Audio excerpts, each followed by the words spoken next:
A se lahko pogovarjamo kaj o zaporu? Lahko. Koliko časa ste bili tam? V kateri rundi? Prvi, drugi, tretji? V zadnji rundi. Pol leta. Pol leta. Imam pa več izkušenj, ko vam opišem večino slovenskih zaporov od znotraj. Kakšna je hrana? Zajtrk, kos kruha, evro, krem in čaj. To je to. Kot v šoli.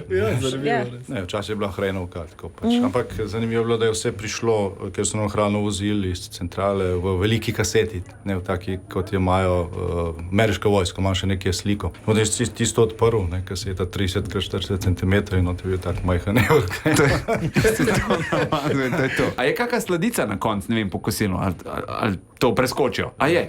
Včasih solidno, včasih pa pač ne zasluži tega imena. Ste kaj hodili v fitness? Kako ste tam skrbeli za kondicijo? Pač moja prva stvar je bila 3 km ob ograji.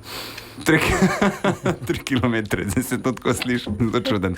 To moram vprašati in bom razumel, če ne boste odgovorili, če boste rekli naslednje vprašanje in bom pač dal musko. No, naslednje vprašanje. Ne,